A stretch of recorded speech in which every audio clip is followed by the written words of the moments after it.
Welcome to capital TV Andhra Pradesh. ముందుగా bulletin లోని headlines. Ahmedabad ఆసుపత్రిలో చికిత్స పొందుతున్న క్షతగాత్రులను పరామర్శించిన ప్రధానమంత్రి నరేంద్ర మోదీ. ప్రజాపక్ష ప్రభుత్వం కూటమి ప్రభుత్వమని ప్రజాపక్ష నేత రాష్ట్ర ముఖ్యమంత్రి నారా చంద్రబాబు. ఎన్టీఆర్ విగ్రహానికి పాలాభిషేకం చేసి పూలమాలలు వేసి నివాళులర్పించిన ఎమ్మెల్యే కొలికపూడి శ్రీనివాసరావు.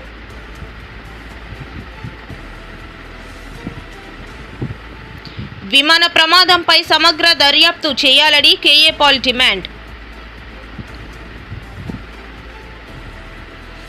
పలువురు ప్రాణాలు కోల్పోవడం చాలా బాధాకరం. మాజీ మంత్రి గుడివాడ. కూటమి ఏడాది పాలనపై శ్వేతపత్రం విడుదల చేయాలని సిపిఎం జిల్లా కార్యదర్శి కోటేశ్వరరావు డిమాండ్. వైఎస్ జగన్ పొదిలి పర్యటనలో అడుగడుగున పోలీస్ భద్రతా వైఫల్యం. పారిశ్రామిక ప్రాంతంలో ప్రజా విజయోత్సవ కార్యక్రమం. అహ్మదాబాద్ ఆసుపత్రిలో చికిత్స పొందుతున్న క్షతగాత్రులను ప్రధానమంత్రి నరేంద్ర మోడీ శుక్రవారం నాడు పరామర్శించారు. ఆరోగ్య పరిస్థితిని అడిగి తెలుసుకున్నారు. ఈ ప్రమాదం నుంచి బయటపడిన రమేష్ సైతం కలిశారు. ఘటనా స్థలాన్ని సందర్శించి ప్రమాద ఘటనపై తీవ్ర ఆవేదన వ్యక్తం చేశారు. अस्पताल पहुंचे। अहमदाबाद का ये वो सिविल अस्पताल है जहां घायल उपचाररत हैं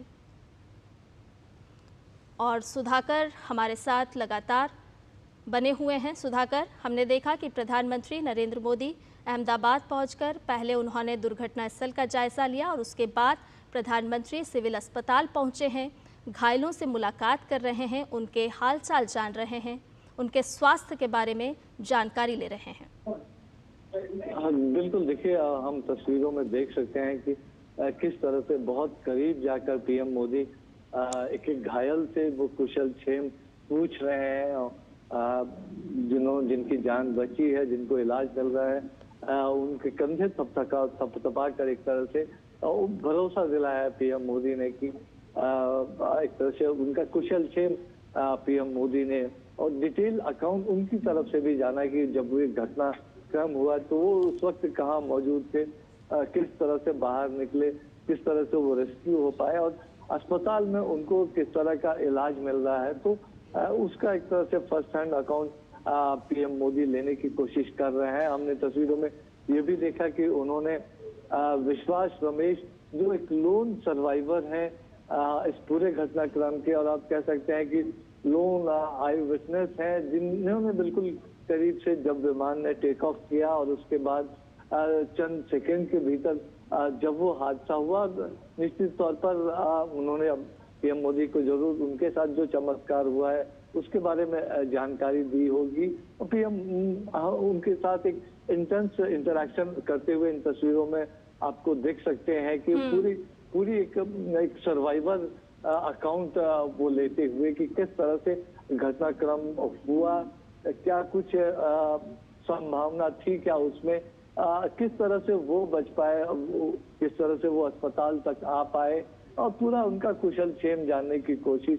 और एक एक पेशेंट हमने देखा कि कई दर्जनों पेशेंट से पीएम मोदी ने इंटरेक्शन किया, हालचाल जाना, उनके इलाज के बारे में डॉक्टर से जानकारी उन्होंने हासिल की। निश्चित तौर पर सूत्र ये बता रहे हैं कि जो एक या दो लोग अगर उनको छोड़ दिया जाए जो सीरियस कंडीशंस में, तो ज्यादातर लोग खतरे से बाहर हैं और जल्द ही उनको अस्पताल से कुछ दिनों के भीतर उनको छुट्टी भी मिल सकती है। हम देख सकते हैं कि कई लोग गंभीर रूप से हालांकि घायल भी नजर आ रहे हैं, गले में उनके वो एक तरह से सपोर्ट देने वाला सिस्टम लगा हुआ है, कई लोगों को हाथ पैर में चोटें आई हैं, कई लोगों को बर्न इंजरी भी हुई है, तो डॉक्टर से भी पीएम मोदी ने एक डिटेल जानकारी ली है। बिल्कुल सुधाकर, हम देख रहे हैं कि डॉक्टर्स भी प्रधानमंत्री को ब्रीफ करते हुए नजर। ప్రజాపక్ష ప్రభుత్వం కూటమి ప్రభుత్వమని ప్రజాపక్ష నేత రాష్ట్ర ముఖ్యమంత్రి నారా చంద్రబాబు నాయుడు అని నియోజకవర్గ తెలుగు మహిళా అధ్యక్షురాలు గోండు స్వాతి శంకర్ అన్నారు. స్థానిక విశాఖ కాలనీలో గల టీడీపీ కార్యాలయంలో కూటమి ప్రభుత్వం ఏర్పడి ఏడాది పూర్తి చేసుకున్న సందర్భంగా సంబరాలు జరుపుకున్నారు. ముఖ్య అతిథిగా పాల్గొన్న గోండు స్వాతి శంకర్ మాట్లాడుతూ మేడం చెప్పండి. అందరికీ నమస్కారం. ఈరోజు కూటమి ప్రభుత్వం వచ్చి చంద్రబాబు నాయుడు గారు ప్రమాణ స్వీకారం చేసి సంవత్సరం పూర్తయింది. ప్రజలందరూ ఎంతో ఆనందంతో హర్షం వ్యక్తం చేస్తున్నారు. అతను ఇచ్చిన హామీ ప్రకారం సెక్షన్ 4 చేస్తారని వచ్చిన నెల రోజుల్లోనే 4 చేసి ప్రతి ఒక్కరికి 1వ తేదీన 6 గంటలకి ఇంటికి అందేలాగా చూస్తున్నారు. మహిళలకి 3 గ్యాస్ సిలిండర్లు ప్రతి సంవత్సరం 3 గ్యాస్ సిలిండర్లు చొప్పున ఇవ్వడం జరుగుతుంది. ఈ రోజు సంవత్సరం అయిన ప్రభుత్వంకి తల్లికి వందనం పైన ఎంతమంది పిల్లలుంటే ఆ తల్లులకి అన్ని అమౌంట్లోని 15,000 చొప్పున జమ చేయడం జరుగుతుంది. ఇంకా అభివృద్ధి అంటారా ప్రతి గ్రామానికి రోడ్లు వేయడం జరిగింది. లాస్ట్ 5 years ఎక్కడ రోడ్లు కానీ కాలువలు లేక ప్రజలు ఎంతో ఇబ్బంది పడ్డారు. చంద్రబాబు నాయుడు గారు వచ్చిన వెంటనే రోడ్స్ అన్ని చేసి గ్రామాలు అభివృద్ధి చేయడం జరిగింది. ఇంకా మరి ఇంకెన్నో కార్యక్రమాలు ఈ సంవత్సరం కంప్లీట్ చేసి 100% నెక్స్ట్ బర్త్డే చేసుకునేసరికి 100% క్లీన్ చేసి మళ్ళీ బర్త్డే చేసుకుంటామని మీ అందరి పరంగా తెలుసు. మనకి మోడీ గారి సహాయం, పవన్ కళ్యాణ్ గారి సహాయంతో ఇంకెన్నో అభివృద్ధి కార్యక్రమాలు చేపడతామని తెలుపుతూ నారా చంద్రబాబు నాయుడు గారికి 4వసారి ముఖ్యమంత్రిగా ఈ ఆంధ్రప్రదేశ్ రాష్ట్ర ప్రజలు గెలిపించుకొని ఈరోజు కరెక్ట్గా సంవత్సరం ఏడాది పూర్తవుతున్న శుభ సందర్భంగా శ్రీకాకుళం కొండు శంకర్ గారు ఎమ్మెల్యే గారు పార్టీ ఆఫీసులో ఈరోజు వేడుకలు నిర్వహించడం జరిగింది. దానికి నేను పాల్గొనడం జరిగింది. అయితే ఏదైతే గత పాలకులు, గత ముఖ్యమంత్రులు ఈ ఆంధ్రప్రదేశ్ రాష్ట్రాన్ని కుక్కలు చింపిన ఇస్తిరిలాగా తయారు చేశారు. దాన్ని దృష్టిలో పెట్టుకుని ఆంధ్రప్రదేశ్ యావత్ మంది ఒక తాటిపైకి వచ్చి 2024లో మళ్ళీ చంద్రబాబు నాయుడు గారే ముఖ్యమంత్రి అయితే ఈ రాష్ట్రం బాగుపడుతుంది, ఈ రాష్ట్రంలో ఉన్న ప్రజలందరూ బాగుపడతారని. ఎన్టీఆర్ జిల్లా కూటమి ప్రభుత్వం అధికారంలోకి వచ్చి సంవత్సరం అవుతున్న సందర్భంగా తిరువూరు పట్టణంలోని మధుర రోడ్డు సెంటర్ లో ఉన్న ఎన్టీఆర్ విగ్రహానికి పాలాభిషేకం చేసి పూలమాలలు వేసి నివాళులర్పించిన ఎమ్మెల్యే కొలికిపూడి శ్రీనివాసరావు. చంద్రబాబు నాయుడు గారి నాయకత్వం, చంద్రబాబు నాయుడు గారి నాయకత్వం, కూటమి విజయం, కొలికిపూడి శ్రీనివాస గారి నాయకత్వం, కొలికిపూడి శ్రీనివాస గారి నాయకత్వం. అందరికీ నమస్కారం.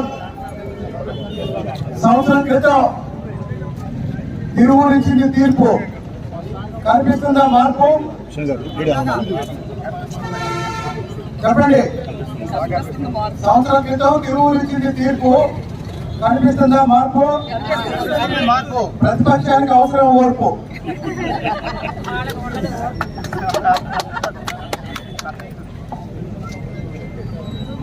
నిన్న అప్పుల్లో పెరిగిన కుటుంబాన్ని ఎవరికైనా అప్పచెప్తే వాళ్ళు ఆ కుటుంబాన్ని నడపడానికి ఎన్ని ఇబ్బందులు పడతారో మనందరికీ తెలుసు.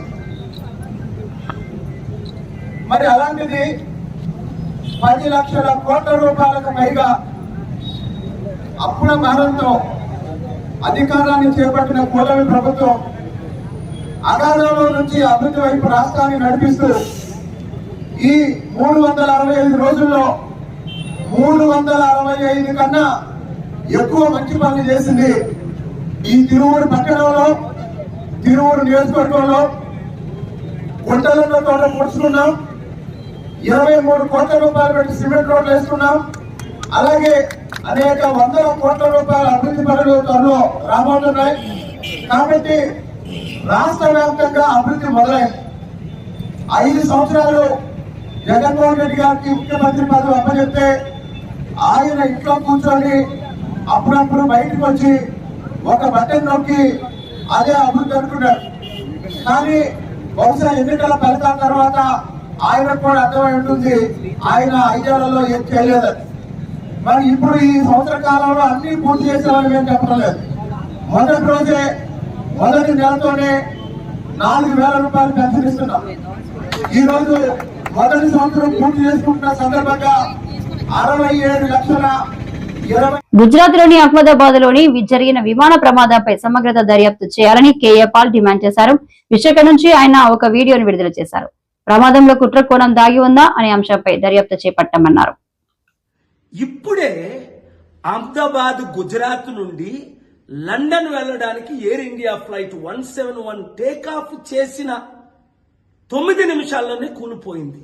వెంటనే స్మోక్స్ 242 మంది ప్యాసింజర్లు, అందులో 7 పోర్చుగీస్ ప్యాసింజర్స్, 53 బ్రిటిష్ సిటిజన్స్, ఒక కెనేడియన్, మన భారతీయులు 169 మంది చనిపోయారని న్యూస్. అసలు మరి ఫ్లైట్ క్రూ కూడా చనిపోయారు కదా, ఎక్కడ సెక్యూరిటీ ల్యాప్స్ అయింది? నాకేమనిపిస్తుందంటే ఇది టెర్రరిస్ట్ అటాకే అని. 91 నుంచి నా సొంత ఫ్లైట్లు నాకున్నాయి, ప్రపంచం అంతా తిరిగాను, 40 సంవత్సరాలు అనుభవం ఉంది, ప్రపంచం తిరిగింది. ఏమవుతుంది? ఎక్స్ట్రీమిస్ట్ ఎందుకు ఇది చేస్తున్నారు? ఒక్కసారి ఆలోచించాలా. మనం ఏం చేసినప్పటికీ అవన్నీ పొలిటికల్ ఇన్వెస్టిగేషన్ చేయాలి, లీగల్ ఇన్వెస్టిగేషన్ చేయాలి, ఆల్ కైండ్ ఆఫ్ ఇన్వెస్టిగేషన్ చేసి తీరాలి, కల్ప్రిట్స్ ను పట్టుకోవాలి. ఎందుకంటే 650 మీటర్లు అంటున్నారు, అంటే ఒకవేళ చెకింగ్ బ్యాగులు కాకుండా బ్యాగేజ్ ప్యాక్ చేసి పంపిస్తారే ముందే, చెక్డ్ బ్యాగేజెస్ అని, అందులో ఏమైనా బాంబులు పెట్టి 500-600 మీటర్లకు వెళ్ళగానే ఇక్కడ ఏమైనా రిమోట్ కంట్రోల్తో నొక్కారా? అదొక పాసిబిలిటీ. లేదా ప్యాసింజరే రిమోట్ కంట్రోల్ పెట్టుకొని లోపలికి ప్రయాణం చేశాడా? రెండో పాసిబిలిటీ. లేదా క్యారీ-ఆన్ బ్యాగ్లోనే ఇది జరిగిందా?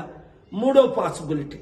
లేదా ఎయిర్ ఇండియా ఫ్లైట్లోనే మన మూవీలో చూసినట్టు ఏమైనా ఫిక్స్ చేశారా ముందే? నాలుగో పాసిబిలిటీ. ఇదైతే న్యాచురల్ యాక్సిడెంట్ గా నాకు అనిపించట్లేదు.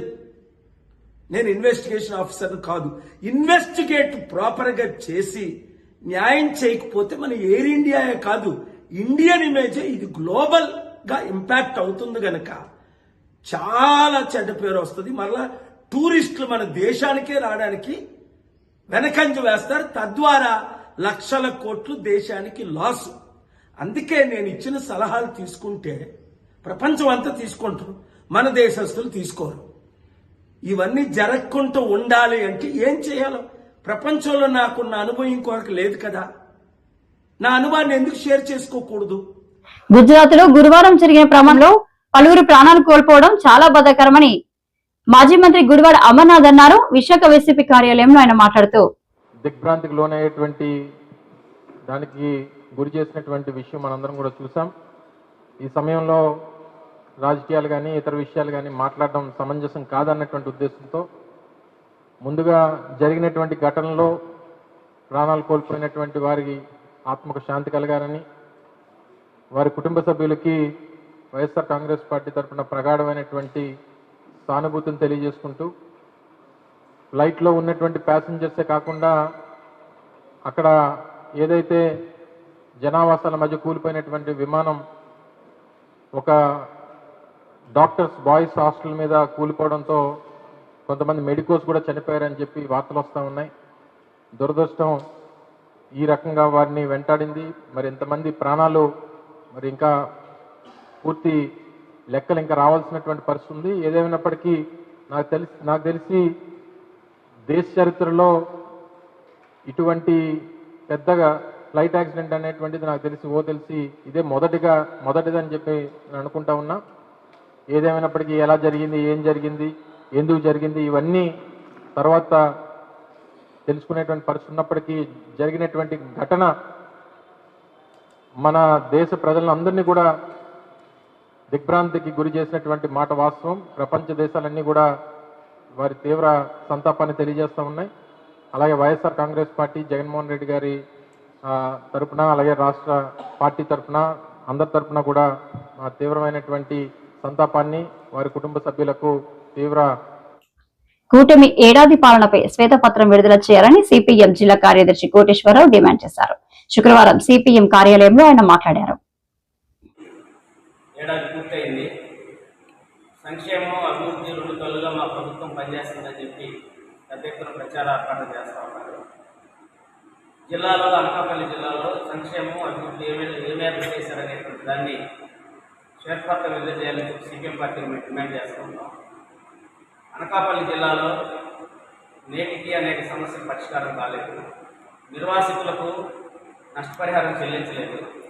అలాగనే కొత్తగా 75% ఉద్యోగాలు ఇస్తాం పరిశ్రమలు పెట్టి అని చెప్పి అన్నారు. ఆ 70% ఉద్యోగాలు ఎవరికి ఇష్టానికి ఇవ్వట్లేదు. అందుకే సిపిఎం పార్టీగా మేము అడుగుతూ ఉన్నాం, కొత్తగా ఏడాది పరిపాలనలో ఎన్ని అభివృద్ధి పథకాలు చేపట్టారు, ఎన్ని పరిశ్రమలు తీసుకొచ్చారు, ఎన్ని ఉద్యోగాలు కల్పించారు, శ్వేతపత్రం విడుదల చేసి ప్రజలకు సమాధానం చెప్పాలని చెప్పి సిపిఎం పార్టీగా డిమాండ్ చేస్తాం. నక్కపల్లి ప్రాంతంలో నేటికి కూడా నిర్వాసితులకి నష్టపరిహారం చెల్లించలేదు. మేజర్ లేనంటే వాళ్ళకి ఇంతవరకు ప్యాకేజ్ ఇవ్వలేదు. కొత్తగా ఉపాధి అవకాశాలు ఎవరికి రాలేదు. అలాగనే అక్కడ ఉన్నటువంటి రాజీపేటలో ఫిష్ ల్యాండ్ ఏదైతే ఉందో ఏర్పాటు చేస్తామన్నారు, అది చేయలేదు. కూడిమడకలో జట్టీని ఏర్పాటు చేస్తాం, హార్బర్ని ఏర్పాటు చేస్తామన్నారు, అది ఇంతవరకు అతిగతి లేదు. అన్ని శంకుస్థాపనలు చేసేసి ఏదో అభివృద్ధి చేస్తున్నామని చెప్పి మస్కి మారేడుకాయ చేయడం సరైనది కాదు అని చెప్పి మేము కోరుతా ఉన్నాం. దాంతోపాటు ఈరోజు అనకాపల్లి జిల్లాలో అనేక సమస్యలు ఆగ్రహాలు ఇచ్చున్నారు.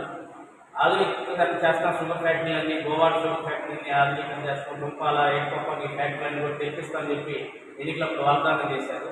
ఇంతవరకు వాటికి అతిగతి లేదు. అలాగనే ఈ అనకాపల్లి జిల్లా ఏదైతే ఉందో అది చెరుకు ఆధారిత పరిశ్రమ, వ్యవసాయ పరిశ్రమ అభివృద్ధి జరుగుతూ ఉంది. ఆ వ్యవసాయ రంగాన్ని చెరుకుని అభివృద్ధి చేయకపోక నాశనం చేసినటువంటి పరిస్థితి ఈరోజు ఉంది. అందుకే మేము సీఎం రమేష్ గారు ఒకటి అడుగుతా ఉన్నాం, మీరు ఎంపీ అయిన తర్వాత ఈ అనకాపల్లి జిల్లాలో ఏం అభివృద్ధి కార్యక్రమాలు చేశారు, ఎన్ని నిధులు తీసుకొచ్చారు కేంద్రం నుంచి అనేటువంటిది మీరు చెప్పాలి, ప్రజలకు సమాధానం చెప్పాలి అని చెప్పి మేము కోరుతాము. అలాగే అనకాపల్లి టౌన్లో డంపింగ్ యార్డ్ 40 కోట్లలో ఉంది, దాన్ని మారుస్తామని చెప్పారు, దాన్ని మార్చలేదు. అనకాపల్లి నుంచి నర్సీపట్నం 4 రోడ్లు చాలా అధ్వానంగా ఉంది. ప్రజలు అస్తలు ప్రయాణం చేయాలంటేనే చాలా ఇబ్బందులు అవుతున్న పరిస్థితి ఉంది. ఆ అనకాపల్లి రోడ్డుని ఏర్పాటు చేసి తక్షణం కొత్త రోడ్డు అనేటువంటిది వేయాలి. పూర్తి స్థాయిలో కూడా రోడ్డుని నిర్మించాలని చెప్పి మేము సిపిఎం పార్టీ కోరుతాం. అలాగే నర్సీపట్నం ప్రాంతంలో నాన్ షెడ్యూల్ గిరిజన గ్రామాలు, దేవరపల్లి ప్రాంతంలో ఉన్నాయి.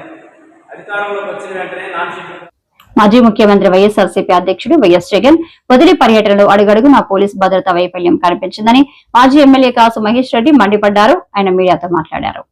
ఉన్న తెలుగుదేశానికి సంబంధించిన రైతు కూలీలు కూడా జగన్మోహన్ రెడ్డి గారు రావాలని కోరుకున్నారు నిన్న. ఎందుకంటే తెలుగుదేశం ఇచ్చిన హామీలు తుంగలో దొక్కింది, మద్దతు ధర లేదు. మీరు ఏ పంట కన్నా తీసుకోండి, ఈ సంవత్సరం మిర్చి, కంది లేదు, పొగాకు, చివరికి ధాన్యం ధరలు కూడా పడిగిపోయినాయి. అప్పుల పాలయ్యాడు రైతు. మరి అటువంటి సమయంలో పొగాకు రైతు కొరకు పోయి అక్కడ గళం విప్పుతానన్న జగన్మోహన్ రెడ్డి గారిని అక్కడున్న తెలుగుదేశం రైతులే స్వాగతిస్తుంటే ఈయన వస్తే న్యాయం జరిగిద్ది, ప్రతిపక్షం నిలదీసిద్ది, కనీసం మాట నిలబెట్టుకొని ఎక్కడన్నా చంద్రబాబు నాయుడు గారు ఇంకొంచెం డబ్బులు ఏమన్నా ఇస్తాడేమని ఆశపడ్డారు. జగన్మోహన్ రెడ్డి గారు శాంతియుతంగా పోయారు. ప్రభుత్వం సెక్యూరిటీ ఇవ్వాల. ఒక జెడ్ కేటగిరీ సెక్యూరిటీ ఉన్న మాజీ ముఖ్యమంత్రికి ఇవ్వాల్సిన గౌరవాలు ఈ సంవత్సరం నుంచి ఎక్కడన్నా జరుగుతుందా? ఆంధ్ర రాష్ట్ర ప్రజలు గమనించాలి. ఈరోజు జగన్మోహన్ రెడ్డి గారు మీ పక్షాన నిలబడుతున్నాడు, మీకు రావాల్సిన న్యాయం కొరకు పోరాటం చేస్తున్నాడు. అయినా ప్రభుత్వం ప్రతి అడుగులో జగన్మోహన్ రెడ్డి గారిని తొక్కడానికి ప్రయత్నం చేస్తుంది. ఒక 5గురినో 6గురినో కానిస్టేబుల్స్ని ఇస్తారు. అదేమంటే హెలికాప్టరు ఎక్కడన్నా దిగి దాడి జరిగితే ఆ పైలట్లను బెదిరిస్తారు. తెనాలి పోతే అదే ఘటన, మరో దగ్గర కర్నూలు పోతే ఇంకో ఘటన. నిన్న దర్శిలో ఏం జరిగింది? 40,000 మంది రైతులు స్వచ్ఛందంగా వస్తే తెలుగుదేశం విధ్వంసం చెయ్యాలి, ఫ్రాక్షనిజం మెంటాలిటీతో ఎలాగన్నా గొడవలు సృష్టించాలని ఒక 20-30 మంది తెలుగుదేశానికి పార్టీకి సంబంధించిన మహిళలు అవ్వచ్చు, ఒకళ్ళిద్దరు రైతులు అవ్వచ్చు, దారిలో నిలబెట్టి వాళ్ళ చేత 30,000 మంది మీద రాళ్ళు వేయిస్తారు. ఊహించండి. మళ్ళీ ఆ 30 మందికి 200 మంది పోలీసులు సెక్యూరిటీ. జెడ్ కేటగిరీ ఉన్న జగన్మోహన్ రెడ్డి గారికి ఏమో ఒక 10 మందో 15 మందో సెక్యూరిటీ, 20 మంది ఉన్న తెలుగుదేశం కార్యకర్తలకేమో 200 మంది సెక్యూరిటీ. రాళ్ళు ఇసురుతుంటే పోలీసులు ప్రేక్షక పాత్ర. కానీ నిబద్ధత కలిగిన నాయకుడు కాబట్టి ఎన్ని అవమానాలు చేసినా ప్రజల కొరకు తట్టుకుంటాను, నిలబడతాను, వాళ్ళ కొరకు పోరాటం చేస్తాననే ఒక మంచి ఉద్దేశం ఉన్న నాయకుడు కాబట్టి ఎక్కడా అదుపు దక్కనీలేదు, దాటనీలేదు ఎవరిని కూడా. ఊహించండి, 30,000 మంది 40,000 మంది దాడి చేస్తే 20 మంది పరిస్థితి ఏమవుతుంది? బహుశా తెలుగుదేశం నాయకులు దాడి జరగాలని కోరుకున్నారు. ఎలా ఉందంటే ఈరోజు తెలుగుదేశం పరిస్థితి, పోతే పోని మా కార్యకర్తలు 2-3 చనిపోయినా పర్లేదు, జగన్మోహన్ రెడ్డి గారి మీద బురద జల్లాలి, ఆయనకి ఏదో ఒకటి ఆపాదించాలి, ఎక్కడ ఆయన పోయి పోరాటం చేసినా ఒక కాంట్రవర్సీ సృష్టించాలి, మ్యానిపులేట్ చేయాలి, రాజకీయాల్ని ఎలాగలాగా దుమ్మెత్తిపోయాలి. సమస్యని పరిష్కరించండి. జగన్మోహన్ రెడ్డి గారు నిన్న టొబాకో రైతుల కొరకు ఒక డిమాండ్ చేశారు, కొన్ని డిమాండ్లు పెట్టారు, దాన్ని నెరవేర్చండి. ఎవరు కాదంటున్నారు? మీకేమైనా అడ్డుపడుతున్నావా? ఈరోజు రాష్ట్ర కేంద్ర ప్రభుత్వాలు మీ చెప్పు చేతుల్లో ఉన్నాయి. డబుల్ ఇంజన్ సర్కారు. పారిశ్రామిక ప్రాంతంలో ప్రజా విజయోత్సవ కార్యక్రమం. విశాఖపట్నం పారిశ్రామిక ప్రాంత పశ్చిమ నియోజకవర్గం 58వ వార్డు మల్కాపురంలో టీడీపీ అధ్యక్షులు కొరాడ శ్రీనివాసరావు ఆధ్వర్యంలో ప్రజా విజయోత్సవ కార్యక్రమం ఘనంగా నిర్వహించారు. ఈ కార్యక్రమానికి ముఖ్య అతిథిగా పశ్చిమ నియోజకవర్గం ఎమ్మెల్యే ప్రభుత్వ విప్ పీవీఆర్ గణబాబు తనయుడు గౌరీబాబు పాల్గొన్నారు. ఈ సందర్భంగా ముఖ్య అతిథి గౌరీబాబు వార్డు కార్యకర్తల మధ్య కేక్ కట్ చేసి 1 ఇయర్ సుపరిపాలన గురించి వివరిస్తూ సంక్షేమ పథకాలపై ప్రజలు చేసిన అనేక కార్యక్రమాలకు గత ప్రభుత్వానికి మించి మరింత అభివృద్ధి జరిగే విధంగా చేస్తున్నామని తెలిపారు. ఈ కార్యక్రమంలో 68వ వార్డు టీడీపీ కార్పొరేటర్ గొల్ల చిన్నబాబు, టీడీపీ నాయకులు సీతారాం, టీడీపీ వార్డు అధ్యక్షులు పొంతనరెడ్డి, సీరం పైడిరాజు మరియు పెద్ద ఎత్తున టీడీపీ కార్యకర్తలు పాల్గొని కార్యక్రమం దిగ్విజయంగా నిర్వహించారు. అన్నా క్యాంటీన్ వద్ద కూటమి ప్రభుత్వం యొక్క మొదటి ఏడాది సంబరాలు తెలుగుదేశం పార్టీ కార్యకర్తలతోని కూటమి నాయకులందరి సమక్షంలో ఎంతో ఘనంగా జరపడంలో పాల్పంచుకున్నందుకు ఎంతో సంతోషంగా ఉంది. ఈరోజు 1 సంవత్సరంలోనే తెలుగుదేశం పార్టీ, జనసేన, బీజేపీ ఉమ్మడి కూటమి ప్రభుత్వంలో ఎన్నో హామీలు అమలు చేసుకోగలిగాం, ఎన్నో అభివృద్ధి కార్యక్రమాలు తీసుకురాగలిగాం. అదేవిధంగా జీవీఎంసీలో కూడా మళ్ళీ కూటమి రావడం జరిగింది.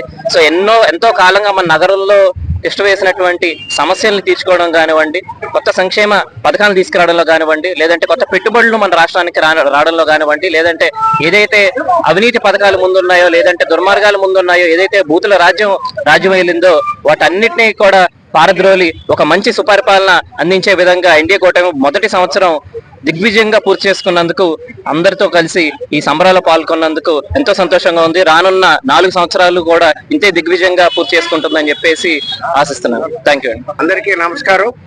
మరి ఈ రోజు కూటమి ప్రభుత్వం ఏర్పాటయ్యి సంవత్సరం అయింది. మరి మన ఏదైతే నారా చంద్రబాబు నాయుడు గారు ముఖ్యమంత్రి అయ్యి ఈరోజు మన రాష్ట్రాన్ని అనేకమైన అభివృద్ధి పదంలోకి ముందుకు తీసుకెళ్తున్నారు. అదేవిధంగా సంక్షేమం కానీ అన్నీ కూడా మరి తీసుకురావడం అయితే మీ అందరికీ తెలుసు. ఈరోజు గతంలోనే అన్నా క్యాంటీన్లు పేదవాడికి 5 రూపాయలకి అందే భోజనాన్ని కూడా రద్దు చేసే పరిస్థితి జగన్మోహన్ రెడ్డి కల్పించాడు. అలాంటిది ఈరోజు అదే అన్నా క్యాంటీన్ ముందు మరి ఈరోజు ఈ యొక్క సంబరాలు జరుపుకోవడం చాలా ఆనందంగా ఉంది. అలాగే అనేకమైన సమస్యల్లోనే వైసీపీ పార్టీ ప్రజల్ని పొలవలు పెట్టి ఇబ్బందులు పెట్టి అందరినీ అనేక విధాలుగా తీర్చిదిద్దింది. మరి ఈ రోజు తెలుగుదేశం పార్టీ కూటమి పార్టీ కలిసి మరి మన రాష్ట్ర ప్రజలందరికీ కూడా ఒక మంచి పథకాలు కానీ అభివృద్ధి చేయడం కానీ తీసుకురావడం చాలా ఆనందంగా ఉంది. మరి ఈ రోజు ముఖ్యంగా మరి యొక్క 1 ఇయర్ సెలబ్రేషన్ చేసుకోవడానికి కారణం చేసుకుంటున్నాము. దానికి మేమందరం కూడా కలిసి వచ్చి పారిశ్రామిక ప్రాంతంలో మరి మన నాయకులు, అలాగే ప్రీతమ నాయకుడు మా నియోజకవర్గ ఎమ్మెల్యే గణబాబు, ఆయన తనయుడు యువనేత మన మౌరీ బాబు గారి చేతుల మీదుగా ఈ రోజు ఈ కేక్ కట్ చేయడం మాకు చాలా ఆనందంగా ఉంది. ఇలాంటి కార్యక్రమాలు మరెన్నో చేస్తూ, ఇలాంటి అభివృద్ధులు ఎన్నో చేస్తూ మరి ఈ యొక్క కూటమి ప్రభుత్వం ముందుకెళ్తారని తెలియజేస్తూ సెలవు తీసుకుంటున్నాం.